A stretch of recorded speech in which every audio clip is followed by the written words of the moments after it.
东华护妻小段子，既户内又不讲道理版本2。凤九怀着滚滚期间，又恰逢四海八荒100年一次的大朝会。虽然凤九嫁入太晨宫，成了这四海八荒身份最为尊贵的帝后娘娘，可是凤九依旧没有忘记自己青丘女君的责任，想要去参加这个仙界的盛会。可是凤九刚说要去，她的亲夫君不乐意了，因为他家九儿前些日子孕吐不止，心疼的他不要的，这一阵子刚刚才好，折言说还要细心调养着孕吐，方可彻底缓解。东华觉得像朝会这样的事情实在是太耗费心神了，大可不必去。反正如今天下太平，左右这朝会也没什么大事，在我的怀里舒舒服服的睡觉多好。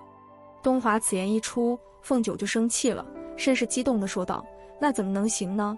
你是东华帝君，我既是你的帝后，又是青丘的女君，这朝会100年才开一次，又是当年你天地共主时亲自定下的日子，我是一定要参加的。你就放心吧，我自己身体我自己知道，折言不是说我的身子好得很吗？滚滚在我肚子里也很乖的，反正这朝会我是一定要去的。你要是不去的话，就自己待在这太晨宫吧。哼！说着，凤九很不满意地离开了东华的怀抱，撅着嘴表示着他的不满。东华自从和凤九在一处之后，把这小狐狸宠上了天。按照白浅的说法，帝君都把小九宠得无法无天的，这四海八荒都快搁不下他了。尤其是现在凤九怀着身孕，东华更是每天小心翼翼地伺候着，生怕九儿会不高兴，不利于九儿的身体。所以九儿小嘴一撅，东华就没了脾气。罢了，九儿想去，我也只能陪着，小心地护着，不能让九儿累着，不能让九儿生气，不能让九儿受委屈。于是乎，东华认命地哄着九儿：好，去，九儿要去那为夫，就陪着九儿去。不过九儿啊，还是休息吧，养足了精元，明日去了朝会才能精神抖擞，不是？九儿，睡吧，我陪着你。凤九听到东华同意他去朝会，这样尊重他的意见，又这样体贴细致地哄着他入睡，他的心真的很踏实，很幸福，所以就安安稳稳地窝在他的怀里，孟州宫去了。第二日，100年一次的大朝会，凌霄宝殿依旧是那样的庄严雄伟，仙气凛然。此时夜华已经在主位之上坐定，老天君的3个儿子四海水君各分支部族首领等众神早已分立两侧，大家好像都在等着什么人出现。不一会，大家等的那个神仙就从远处那踱步而来。今日的他再也不是身着他平日里穿的紫色长服，而是一袭纯白锦袍朝服，身姿挺拔，浩浩银发用高高的金冠束起，微微闪着光泽。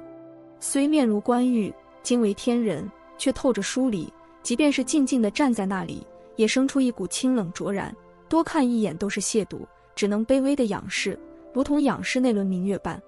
他的黑眸深邃得如一潭古泉，望着那双眼，便周身无力，迈不出步子，自上而下都显露出一种超然物外、居高临下的气质。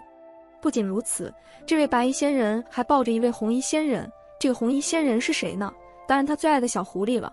本来凤九是要和东华一起走着来的，可是东华却是死活都不同意，说他现在身子还弱，不能走路。哎呀，东华，我没事，我真的没事，我自己能走，我哪有那么较弱？再说了，这是朝会，你这样抱着我堂而皇之的出现在凌霄殿上，别人会议论你的，快放我下来，放我下来啊！凤九一面娇嗔着，一面在东华的怀里乱动，想要挣扎着下去自己走。乖一点，你要是还想去朝会，你就乖乖的别动，不然的话，现在本帝君就把你抱回太晨宫去，以后你就哪也别想去了。东华甚是威严地吓唬着凤九，可是语气却是温柔如水。好吧，想抱就抱吧，只要能去朝会就行。哎，就是不知道又会有多少人议论东华了。小九九，你就放心吧，他们除了会议论你们伉俪情深、恩爱绵长，不会再说什么别的了。四海八荒的女仙都羡慕你，羡慕的不行了，你就别担心了。这2个人就这样一边抱着，一边打情骂俏的，慢悠悠的到了凌霄宝殿之外。在场的众神因为先前有了无数次的经验，都已经习惯了帝君对帝后无底线、无原则的宠溺，所以众神都习以为常的，见怪不怪的依照天族律法，规规矩矩的给东华和凤九行的大礼。臣等见过帝君，见过帝后。东华抱着凤九，云淡风轻地走到了他和凤九的位置一旁，将凤九轻轻地放下，然后自己积聚而坐在凤九的旁边，挥了挥手，示意可以开始了。主要人物终于全数到齐，可以开始正式的朝会了。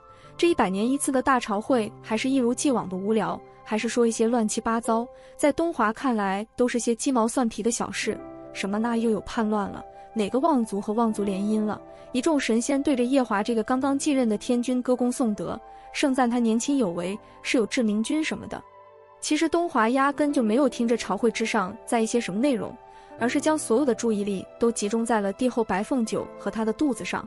他怕他累，怕他不舒服，也会问他渴不渴，也会问他累不累，也会说要不九躺在我身上睡一会吧。而这边的凤九呢，觉得自己一点事都没有，昨天还有点不精神呢，今天在这朝会之上，灵台却很是清明，身体精神得很。而这滚滚也很是懂事，在他肚子里一点也没有闹腾。滚滚啊，你真是娘亲的好孩子，等你生出来，娘亲一定会好好奖励你的。所以呢，凤九就格外认真地听了朝会所议之事，还甚是善解人意地用最小的声音回着东华：夫君，我没事，我好得很，你就放心吧。而此时的大殿之上，似乎也没有人关注东华和凤九之间的耳鬓厮磨，因为他们正在为一件事情向坐在主位之上的夜华据理力争。这是什么事情呢？还不是夜华和白浅继任天君天后之后，白浅成了天族名正言顺的天后。虽然阿离的名字是白浅化身凡人素素的时候给取得，但是老天君虽然已经不怎么理政，可是这毕竟是关系到他天族血脉的事，他还是需要出来说两句的，觉得小天孙阿离应该有个大名，待他成年之时也好继承夜华的太子之位，所以就与夜华商议着要给阿离定个大名，选个日子昭告四海八荒。夜华思虑了好几天，决定让阿离跟着他家浅浅的姓白，唤作白尘，取尘者，言万物之甚也之意。可是夜华一将此想法报给老天君，就遭到了那些分支不足的首领反对。他们认为小天孙是天族未来的储君，怎么能跟天后娘家的姓呢？这不合礼法呀。夜华年少登基，那些分支不足的首领本来就有点不服他的统治，又因为当年处置了素锦一事颇有微词。各位叔伯，你们确定处置了素锦的人真的是夜华吗？你们怎么不去找帝君老人家的麻烦啊？各位叔伯都在那两个食指对着戳，心里委屈地想着，臣等不敢啊。故而今日朝会各位分支不足的首领就商量好了，配合着你方唱罢我登场的一起提出来，让夜华天君收回成命，重新为阿离赐名。说完了四海八荒的太平大事，这些分支不足的首领们开始依计行事了。一个首领站出来，恭恭敬敬地对着夜华说道：天君，臣有一事要奏。哦，首领有何事要奏？天君疑惑地问着。前些日子，天居将小天孙的正名定作白尘，白姓是天后族姓，此前天族子嗣之名并未有过跟随母姓的先例，臣以为这不合礼法，故而臣提议，小天孙的名字应该由老天君或者天君直接赐名才是，而不应该跟随天后娘娘之姓，望天君恩准。这话说得倒，也合情合理，中规中矩，又绵里藏针。这首领果然是个老狐狸。今日是仙界难得的100年一次的大朝会，这是本君家事，就不劳烦首领挂心了。夜华愤愤不平，微带着怒气，沉着板正地反驳着：天君，这怎么能是天君的家事呢？天君当年降生之时就是老天君赐名的，小天孙是天族未来的储君，名字关系到天族的未来，关系到这四海八荒的未来，是万万马虎不得的。另一个分支不足的首领也在添油加醋着：天后娘娘是这四海八荒尊称的姑姑，是难得一见的女上神，身份尊贵，本君以为阿离随着天后姓白也是无可厚非的。夜华依旧据理力争：回天君，臣以为所谓出嫁从夫，不论白浅上神之前在青丘的时候身份是多么的尊贵，如今既然已经嫁入九重天，成了天后娘娘，就应该按照天族的规矩和礼仪才是。臣还请天君以四海八荒为重，切不可过度宠幸外戚而失了君王气度啊。这东海水君也不知道是从哪冒出来的，反正当他听到是在针对白浅的时候，他就再也按耐不住他跃跃欲试的心情。哼，当年我妹妹在天宫，要不是因为你，恐怕我妹妹早就是洗梧宫中的侧妃了。东海水君，你是不是和知月一样有一想症啊？也不至于被赶回西海呀。你这白浅还真是人如其名，度量如此浅，还青丘女君呢，还上神呢，连个侧妃都容不下，如何做的这天后呢？所以啊，这东海水军与那些首领们很是默契的一个鼻孔出气。凤九听到这些分支不足的首领和东海水军这话里话外，好像是看不起他们青丘一族似的。凤九一向是个不愿意计较的神仙，可是对于青丘和他的最亲、最敬重的姑姑，一直都是拼死维护的。在他看来，青丘这两个字永远在他白凤九之前，所以当初去太晨宫中报恩的时候，亦很是维护青丘颜面。今日凤九听到他们如此议论青丘，议论姑姑，气就不打一处来。这些食古不化的顽固们，不就是让阿离姓白吗？东华不是也让我肚子里的滚滚姓白吗？不过就是个名字罢了，用得着扯什么四海八荒，扯什么未来大义的吗？不行，看来我不能什么都不做，我要帮姑姑和姑父说服天族这些老顽固才是。可是凤九这厢还没有站起来强势护姑呢，他就被坐在他一旁的东华拦住了。东华实在是太了解他家的小狐狸了，这小狐狸容不得别人说他们青丘半点不好，容不得别人说半点他姑姑不好。这些部落首领还有那东海水军话里话外都透着看不起青丘之意，他的九怎么能忍呢？一定会站起来维护青丘的。可是现在他怀有身孕，情绪起伏波动不能大，要心绪平稳，不能动气。所以九，这关于阿离姓氏的问题就交给你的夫君来就行了，你安心即可，千万别动气哈。而凤九呢，多年来他一直都是全身心的信任着东华，知道东华这时是要开始帮着姑姑，帮着他的娘家了，所以凤九就在一旁甚是乖巧的等着东华出面解决此事。嗨嗨，一声假意的咳嗽传来，所有人的注意力都集中在了东华这处，都恭敬地低下了头，等着帝君指令。帝君对着众神轻蔑一笑，单手撑头，然后对着天君夜华轻松地说道：天君，本帝君倒是有一事要知会天君。帝君请说。夜华是小辈，自然要恭敬些。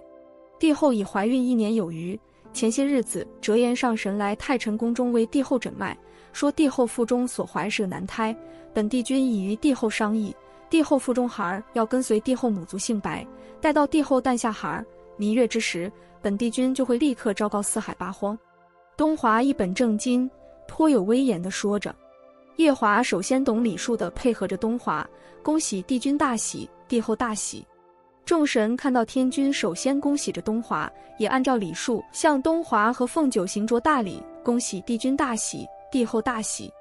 东华眼神冷冷地扫过那些部落首领，直接从自己的位置上站了起来，气场强大地说着：方才本帝君看各位首领和东海水军似乎是看不起本帝君帝后的族姓，还是说各位看不起本帝君未来的孩儿？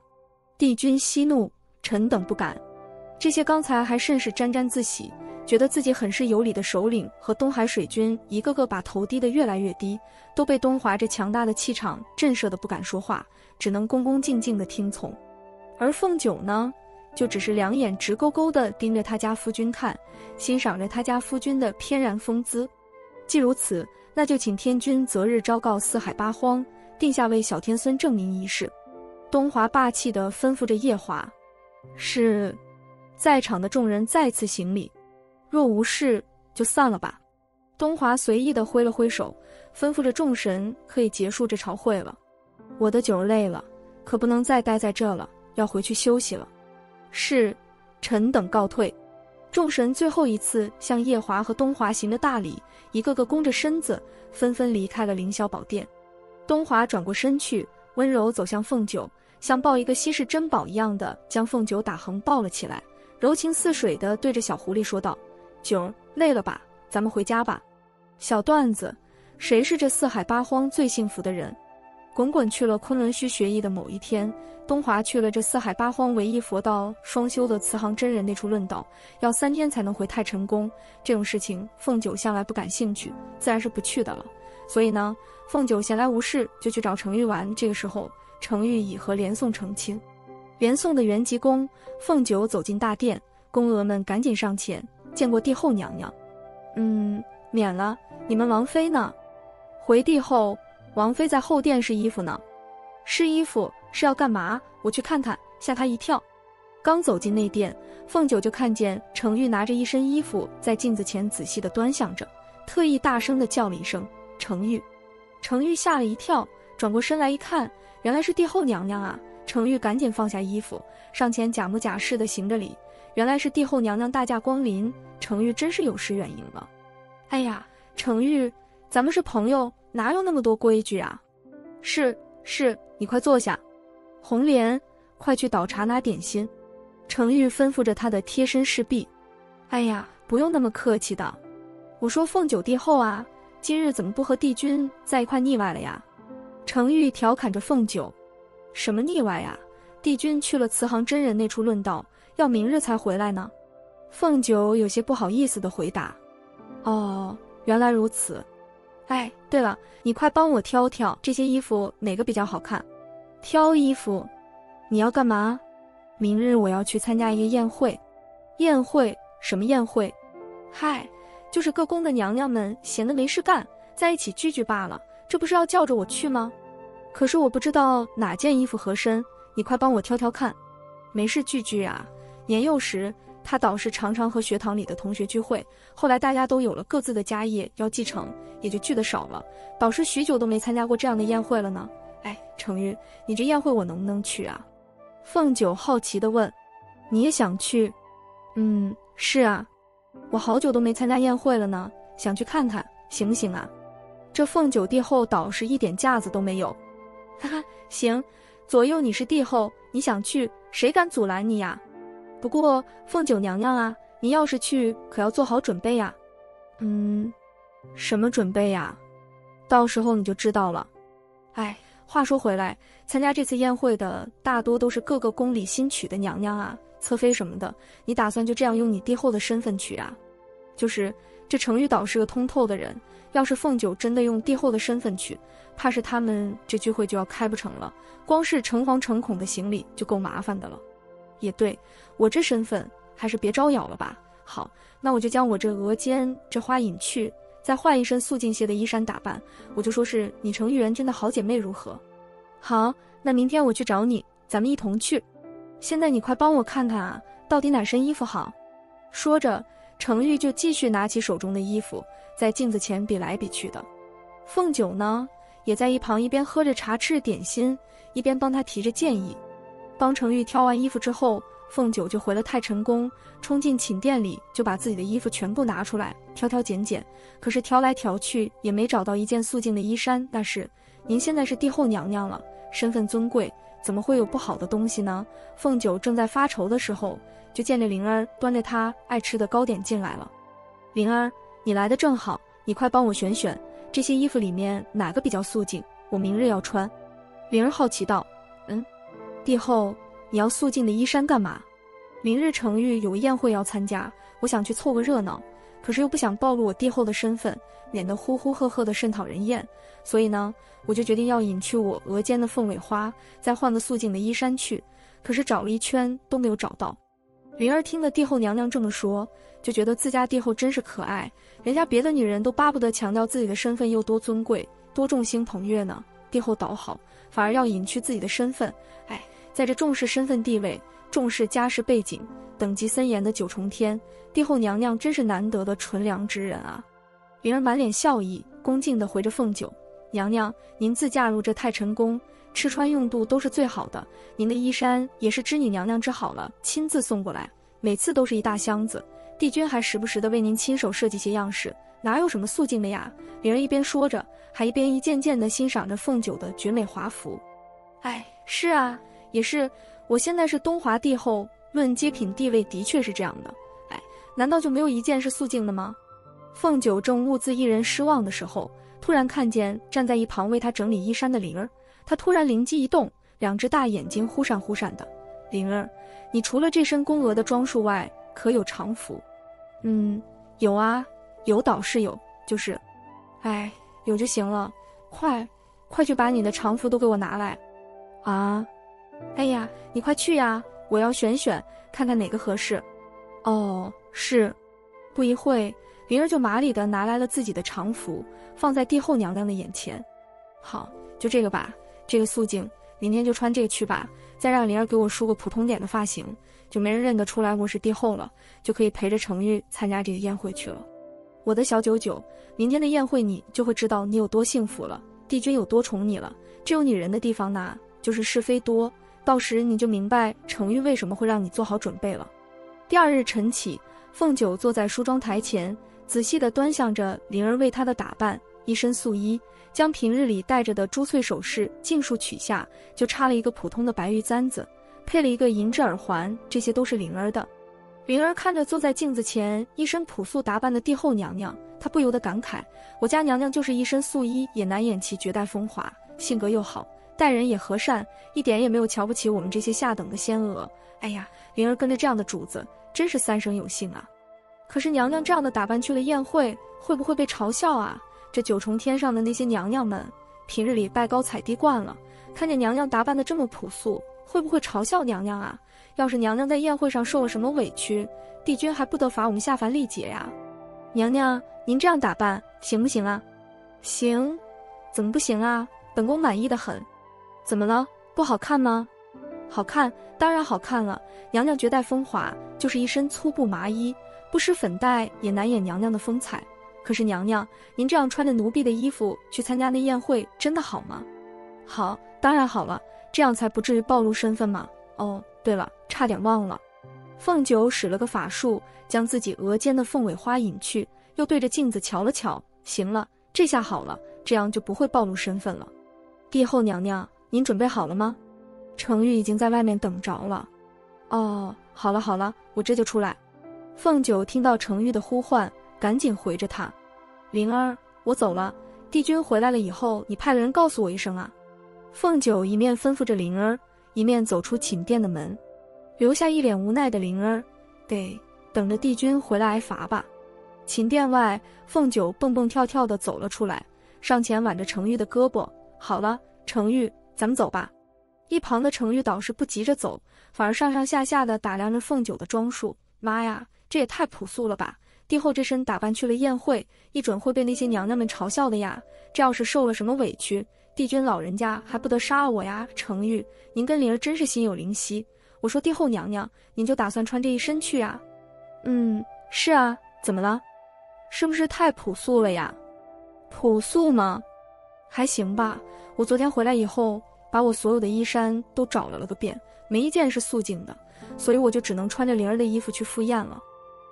帝后娘娘，您这是在显摆帝君有多宠您，您的身份有多尊贵吗？凤九，我冤枉啊，我就是说了实话而已。那好吧，不过你可要做好准备呀。什么准备呀？都提醒了我2次了，真是奇怪。到时候你就知道了。说着，程昱就拉着凤九向聚会的地点走去。凤九在一旁莫名其妙地想着程昱方才的话。今日的宴席就设在了程昱元君掌管的瑶池，那里有一处凉亭，雕梁画栋，古色古香，别具一格。程昱和凤九来的时候，各个宫里的娘娘侧妃们已经陆陆续续到齐了。程昱赶忙迎上前去，跟他们寒暄着：“哎呀，各位娘娘都到了呀，本宫真是失礼了呢。”没事没事，咱们也是刚来呢，三王妃不必客气。是啊是啊，来，三王妃快请坐呀。哦，对了，各位娘娘，本宫来给你们介绍一下，这位是本宫的好姐妹凤九戳了程昱一下，小九，今日特地来和各位娘娘同乐的。程昱调皮地向那些娘娘们撒了个谎。小九见过各位娘娘。凤九倒是配合得很，还给他们扶了扶身子呢。小九啊，这要是让你家帝君知道了，这些娘娘和他们的老公就都活不成了。在场的众位娘娘们也很懂礼数的还着礼。程昱如今是四海的君后，身份贵重，他请来的人，大家自然是要给几分薄面的。其实小九的真实身份比程昱贵重多了。彼此寒暄之后，大家就各自入座了。这宴席正式开始，凤九自然与程昱坐在一处，各宫要好的姐妹们坐在一处，身后都有着贴身的宫娥伺候着。不一会，茶点就上来了，大家纷纷拿起了茶杯品着。哎呀，好香的茶呀！娘娘家感慨道。是啊，这茶的确是醇香扑鼻。这是什么茶呀？这是清溪玉芽。清溪玉芽，那可是茶中极品啊！咱们今日可真是有口福了呢。不知道是哪位娘娘带来的呀？是婉儿姐姐带来的。是吗？那真是谢谢婉儿妹妹了，拿出这么好的茶来供咱们品尝。各位不必客气，我家君上知道我喜欢喝，就特意为我寻了些，我宫里还有许多呢，各位尽管品尝便是，不够了就再让宫娥们去取。哎呀，星君还真是疼婉儿妹妹呢。是啊，我家娘娘在君上众多的侧妃中可是最得宠的一个呢。那什么婉儿的势必接话，放肆，本宫在和各宫的娘娘们说话，哪有你插话的份？这婉儿表面训斥，实则炫耀。那奴婢吓得也不敢说话了，生怕他家主子回去责罚他，赶紧继续为他们斟茶。凤九一边品着这茶，一边想着，这也没多香啊，这不就是普通的绿茶吗？你错了，小九九，是你和你家帝君喝的茶太不普通，太名贵了，莫说是比不上我平日和帝君常喝的雪顶寒翠了，就是在清秋时，那些被我泡废掉的碧螺春也比这个强啊。楼主不懂茶哈，不懂那个好，那个不好，就是为了名字好听些，大家凑合看吧。这些人真奇怪，品个茶都能品出谁得宠谁不得宠的问题，真是一群人才。这茶好喝，就连这茶杯的样式也是别具一格呢。哦，这套茶杯是妹妹特意从自己宫里带来的，我瞧这样式还行，就拿来供各位娘娘们喝茶用。仅凭妹妹风雅之人，就连这小小茶杯也是这般脱俗。唉，姐姐说笑了，我家将军知道我喜欢这些瓶瓶罐罐，就特意为我寻来千年难得一见的稀土来烧制这些茶杯，上面的样式也是我家将军亲手所绘。说着，这位娘娘还一脸的温柔甜蜜。是吗？我还以为将军只是武艺超群，想不到竟是文武兼修啊。这个娘娘咬牙切齿地回着。凤九仔细看了一下这茶杯，倒是不错，可是这样式还没我雕的好看呢，就更别提是东华亲自这踩上釉的了。再说了，千年的稀土有什么好稀奇的呀？我平日里用的都是万年的锡壤制成的，虽然被那只鹤打碎了一个，这有什么可说的呀？糕点上来了，娘娘已说，各位快尝尝，这些糕点都是我特地命小厨房做的，样样精致呢。娘娘屏羡慕道，小厨房？你家君上竟特意为你开了一次小厨房？按照天族法制，只有正妃阶品的女仙才有权利选择自己喜欢的口味，其他侧妃侍妾只能按照阶品依次分发份例供应，不得擅开自家的小厨房，否则就是不合规矩。娘娘一回，是啊，我家君上知道我今天要和众位娘娘相聚，就特地命人开了小厨房，为各位做些可口的点心吃。娘娘禀接，哎呀，可真是羡慕青儿姐姐呢，也不知道我家君上什么时候能为我开次小厨房。妹妹还年轻，总会有那么一天的。妹妹快尝尝，可不可口？厨房，开次小厨房就这么激动啊？这不是没事吃饱了撑了吗？这平日里太晨宫的厨房不是随我用的吗？不仅如此，夫君还时不常的帮我添柴呢，还时不常的和我，这也拿出来说，有必要吗？凤九对这些人奇怪的对话实在不解，就用手肘推了推程昱，用手挡着嘴，小声的嘀咕，程昱，平日里这宴会都是这样的嘛，尽聊一些无聊透顶的事情。程昱小声的回，是啊，这都不算什么呢，你接着往下听。往下听，还有什么呀？凤九开始认真地看着接下来的戏。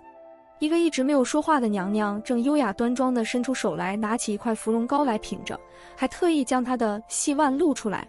一个眼尖的娘娘看到之后，看似随意地问，哎呀，晴儿妹妹腕上的玉镯可真是好看呢。那娘娘赶紧把这镯子捂上，装作一副不想让你们看见的样子，满脸含羞地低垂着眼眸，我见犹怜的模样甚是诱人。是啊，方才我就注意到了，晴儿妹妹的玉镯通体细腻白润，一看就是珍宝呢。什么珍宝啊？不过闲来无事，带着玩玩罢了。带着玩玩？妹妹也太会说笑了吧。妹妹这玉镯是用上千年的羊脂白玉做成，体如凝脂，是玉中的极品。敢问妹妹，这是从哪里得来的呀？这是我家君上送给我的。哦，是吗？晴儿姐姐可真有福气啊，这镯子别说是戴了，就是寻也得寻一阵子呢。你家君上对你可真是上心啊。说着，这娘娘就跟身旁的宫娥使了个眼色。那宫娥机灵得很，赶忙上前说道，娘娘，看您说的，咱家君上对娘娘也很上心啊，前些日子不是还送了娘娘一个鸾凤金钗吗？你这丫头多嘴，还不退下？另一个坐在凤九旁边一直都没有说话的娘娘，觉得自己不能再这么沉默下去了，顶了顶后面她的侍婢，似乎有什么计划。她的侍婢赶忙配合着自家主子，将一杯名贵的清溪玉芽不小心地泼到了自家娘娘的身上，茶杯也随即滑落。凤九看着茶杯滑落，赶忙接住，放在了桌子上。就是这茶杯也算是个名贵的东西，砸了多可惜呀！哎呀，娘娘，您没被烫到吧？您这衣服都湿了呢，奴婢真是该死，请娘娘责罚。那仙娥假意的跪了下来，没事没事，就是湿了衣服而已，不打紧的，快起来吧。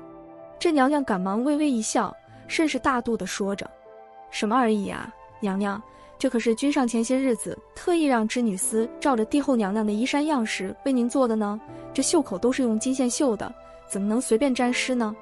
这奴婢此言一出，席间的侧妃娘娘们瞬间炸开了锅。娘娘家，妹妹，你这衣衫是照着帝后娘娘的衣衫样式做的呀？是啊，我家君上和织女司的皇姑姑是表亲，每次有了什么新鲜样式都会送来给我。哎呀，可真是美啊！我说呢，听说这帝后娘娘的衣衫都是织女娘娘亲自做的，帝君还时不时的为帝后设计些衣裙样式呢，件件都是极美的，就是从未得见，今日在妹妹这里也算是见了。是啊是啊，真是好看的紧呢，妹妹可真有福气。是啊，妹妹真是好福气呀，你家君上可是特意求了那皇姑姑好久才给你做了这么一身的呀。许久都未说话的程昱导是嘲讽了他一句。大家听了四海君后发话了，也不敢再多说什么了，毕竟连宋氏夜华天君的三叔还是四海水君，身份贵重，他们夫君的阶品可都不如他呢，自然是不敢语多放肆，也会给程昱几分薄面。这一轮的攀比就此结束。沉寂了一阵子之后，周围的这些娘娘们都在卯足了劲地想着，看看怎么能压别人一头。一个新娶的娘娘似乎燃起了斗志。哦，对了，各位姐姐，这是北海特产的珍珠粉，是我特意为各位姐姐带来的，每个人都有的。北海特产的珍珠粉？是啊，前些日子我和君上去北海游玩，绍兴娘娘特地送了我一些，我用着还不错，今日就拿来各位姐姐，好东西理应跟大家一同分分才是。哟，妹妹，你家君上特意陪你去北海玩啊，都不顾公事了吗？我家君上特意向太子殿下告了3天的假，陪我去北海玩。这娘娘一脸的娇羞。哎呀，妹妹这般可人，你家君上自然是要放下公事，甘愿陪着妹妹游玩了。这位娘娘的语气中充满了极限，她嫁给她夫君的时候可从未去过什么地方游玩呢。姐姐就别取笑妹妹了。哎呀，好香好滑的粉啊，这北海盛产珍珠，这磨成的珍珠粉更是细腻润滑呢。是啊，北海水君虽然远居北海，可是却是老天君的二儿子，这些年他的长子元贞也很是长进，北海也让他治理得很好，他和老天君的关系缓和了不少呢。是啊，北海水君独宠绍兴娘娘，吃穿用度都是最好的，此次妹妹和君上去北海游玩，看得真的。这位娘娘似乎很羡慕绍兴。哎呀，就是你们看这珍珠粉就知道绍兴娘娘有多得宠了。临走的时候，绍兴娘娘还说，若是我喜欢，就再送些给我呢。是啊，各位娘娘，我家君上可连正妃都没有送呢，全都给了我家娘娘。凤九听了他们你一言我一语的八卦，早就无聊到不行了。哎呀，玉镯子，我那好几大箱呢，光是那聘礼就不少呢，就别说是他后来又送给我的了。钗子啊，也一堆，其中一整箱都是东华亲自打造送给我的。衣衫，还照着我的样式，我的样式比这好看多了好吗？这织女司的皇姑姑是随意打发你的吧？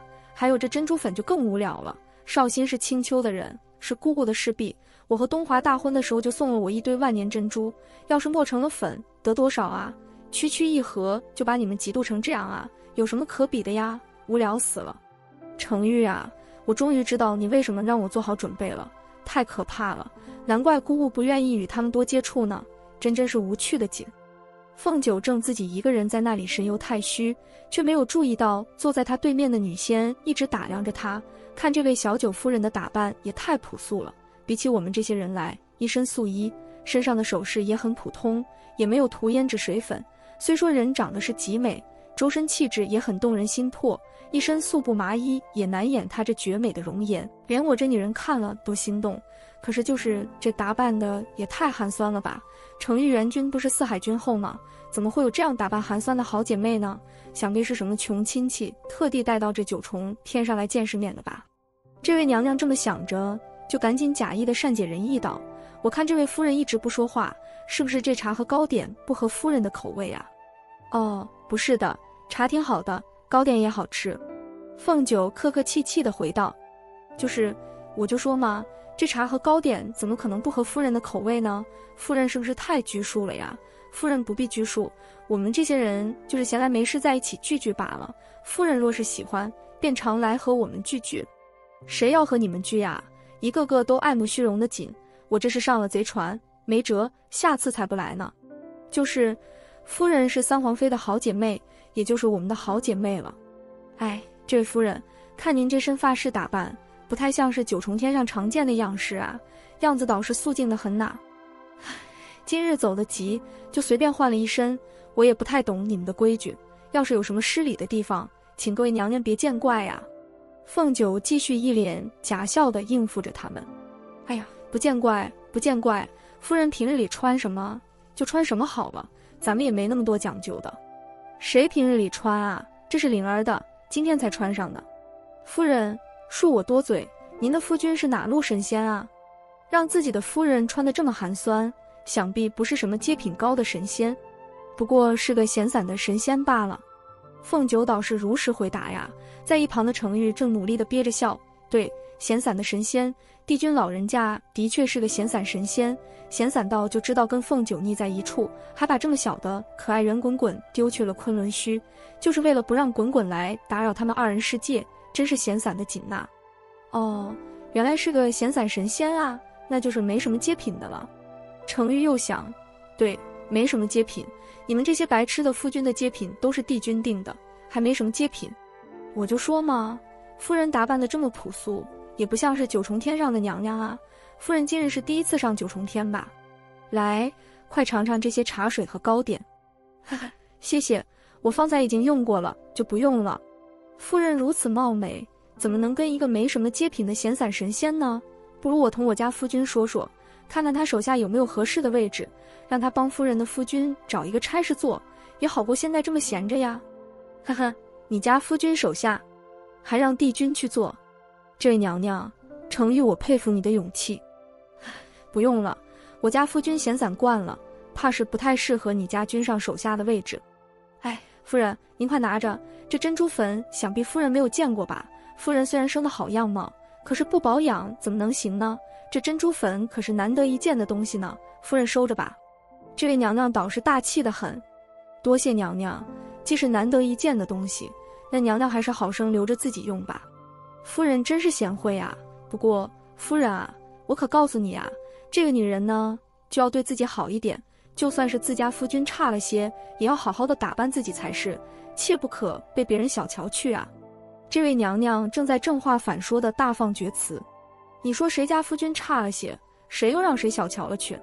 一个清冷的声音传来，大家回头齐齐回头一看，就看见一紫衣神尊傲然立于瑶池之上，清贵高华，目夺星辉，风姿绝胜，正冷冷地扫过他们，最后的目光停留在了一身素衣的凤九身上，深情款款，双眸如水，仿佛要看穿了他，那意思好像在告诉他，九儿，我回来了，我想你想得发疯。东华此去南海普陀山慈航真人道场那处论道，原本说好是3天，本来要到傍晚方归，可是东华特意缩短了与慈航真人论道的时辰，就是为了早点回来见他家风情万种的小狐狸。临走时，那慈航真人还调侃帝君呢，如今帝君还真是不一样了，如此来去匆匆，是赶着回去见帝后吧？帝君帝后同心同德，也是四海八荒的福气呀！啊，哈哈！东华瞪了慈航真人一眼，就匆匆离开了南海。他也懒得和他计较，赶紧回去见他的小狐狸是大事，赶紧将他搂在怀里，宠着哄着，一解3日未见的相思。可是刚一回太晨宫，他就没见到小狐狸的身影，唤来灵儿问了才知道，回帝君，帝后娘娘和三王妃去参加宴会了，就在瑶池。参加宴会，九儿平日里都不喜欢去这些宴会的，想必是一时来了兴致，才和程昱去凑凑热闹吧。好吧，那本帝君就去接他回家吧。参加了一上午的宴会，九儿一定累了，本帝君就去把他抱回来吧。东华这么想着，微微一笑，就悠闲地去了瑶池，准备去接他的小娇妻回家。结果刚到瑶池，就听见不知道从哪里来的废物点心冲着九儿大放厥词，说什么九儿的自家夫君差了点，说什么被人小瞧了去。东华当然不可能让九儿受这样的委屈。好啊，程昱，你行啊，居然敢让九儿受这样的委屈，我看连宋氏想下凡历劫了吧。等等，九儿穿着的这身衣服怎么不是平日里常穿的呀？这也太朴素了，这衣服是从哪来的？帝君，这是你家小狐狸特意准备的，还隐去了他额间的凤尾花，看来是想隐藏他的身份。哼，灵儿这差事做的可真是越来越好了呀，这九重天上的女仙们个个都拜高踩低惯了，看九儿打扮的这么朴素，想必是要出言讥讽了一番了。我看你们这群白痴的夫君们是要前途无量了吧。程昱首先听到东华清冷的声音传来，他心里暗骂了一声，不好，帝君来了，看来今日这责罚是免不了的了。程昱认命的赶紧恭敬的行着礼，程昱见过东华帝君，帝君万福。东华很冷淡的回着，真是生气了。在座的娘娘们一听了程昱行礼，行礼的人还是东华帝君，就一个个吓得一地都是下巴。东华帝君，这是只在上古史中出现的昔日的天地共主啊！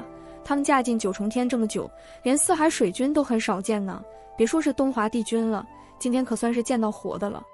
臣妾等见过东华帝君，帝君万福。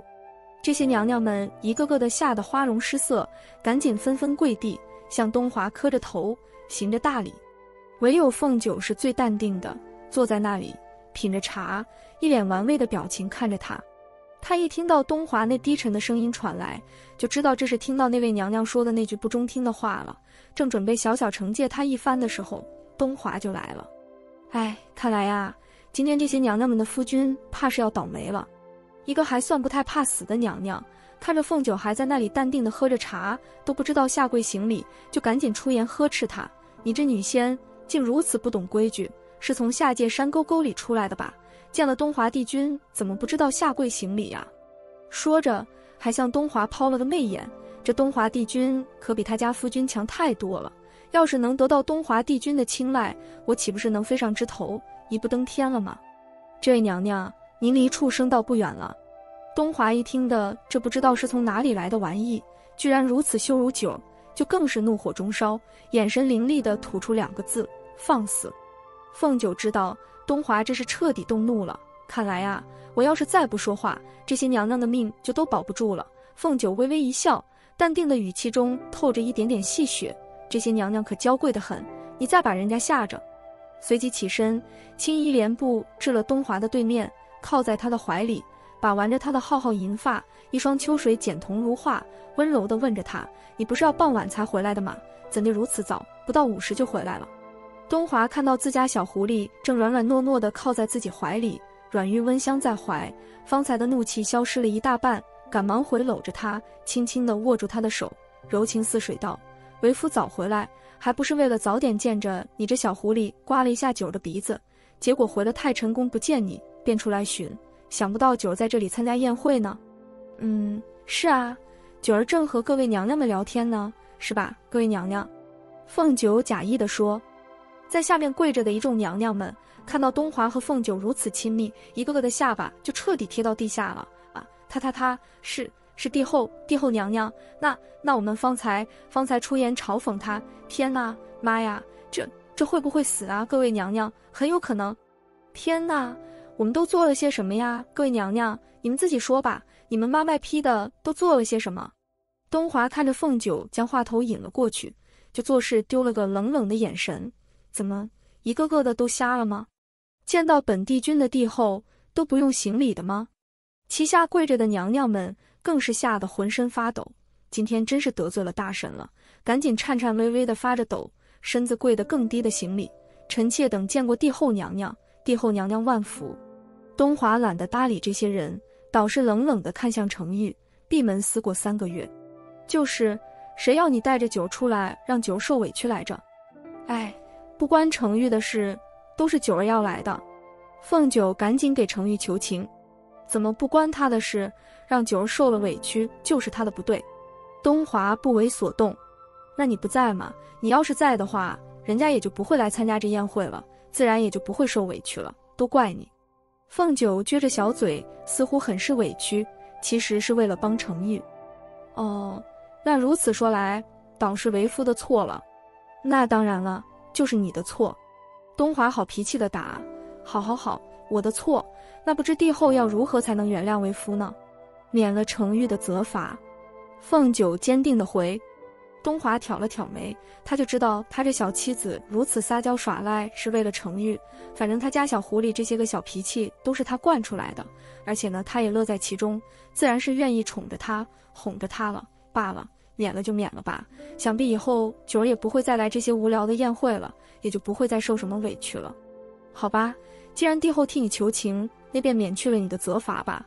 若再有下次，本帝君倒是觉得三殿下在这九重天上太平日子过久了，是该到凡间品尝下人间六苦了。看你以后还敢拐带我的小狐狸，让他受了委屈。是，程昱多谢帝君帝后宽恕。呼，终于没事了，帝君，您老人家这吓唬人的本领真是越来越炉火纯青了。程昱的事解决完，还当着这些白痴的面秀了一把恩爱之后，东华就要收拾那些不知天高地厚的女人们了，尤其是那个喝吃了酒的人。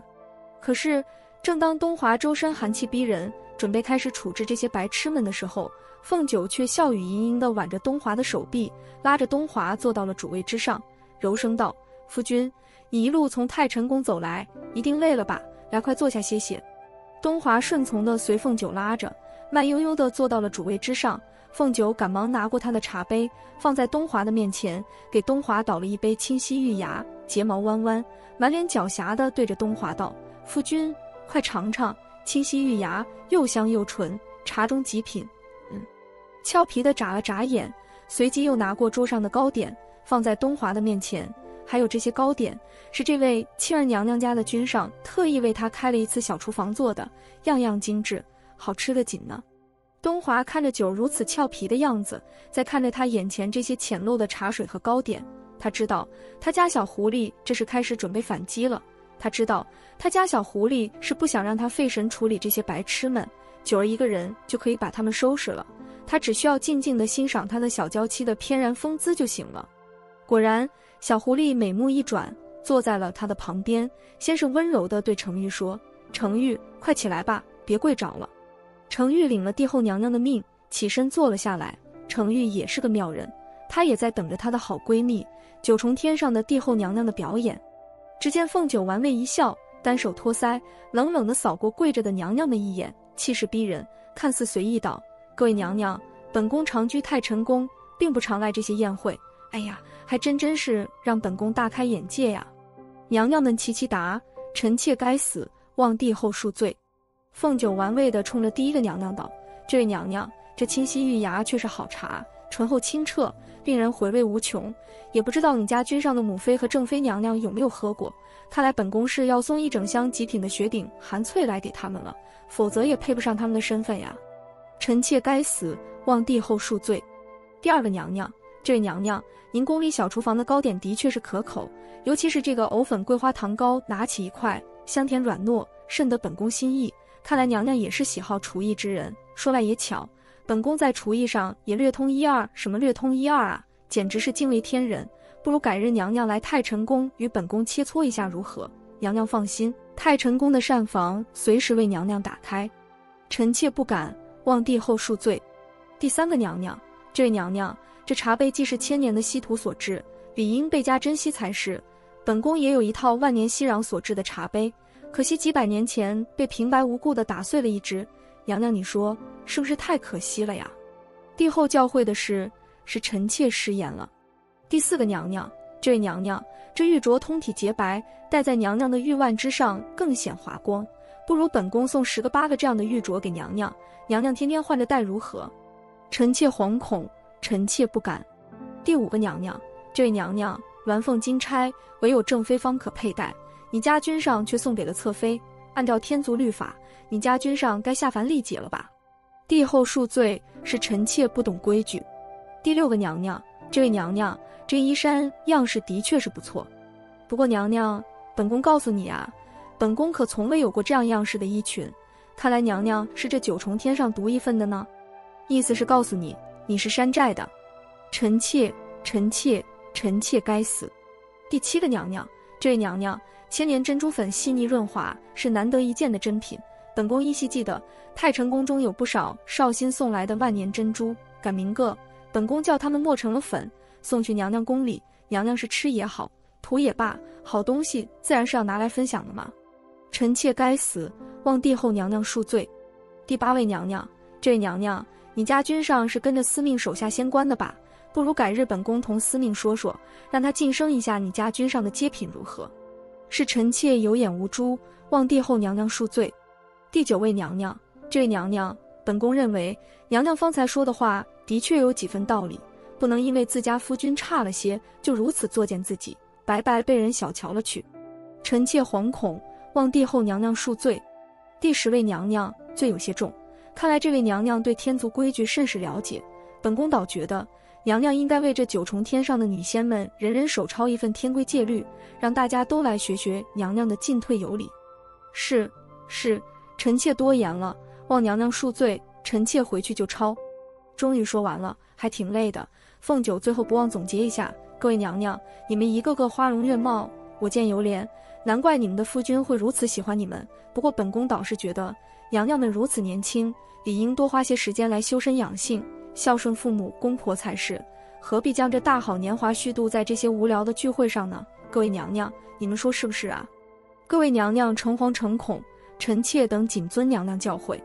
解决了这些女仙们的事，凤九觉得自己比练了一上午的剑法还累，终于一脸轻松，满含笑意地冲着东华撒娇道：“夫君，说了这么久的话，九儿都累了呢，咱们回去吧，好不好？”“好。”东华温柔地回。“那程玉，我改日再找你玩啊。”凤九和程玉打着招呼。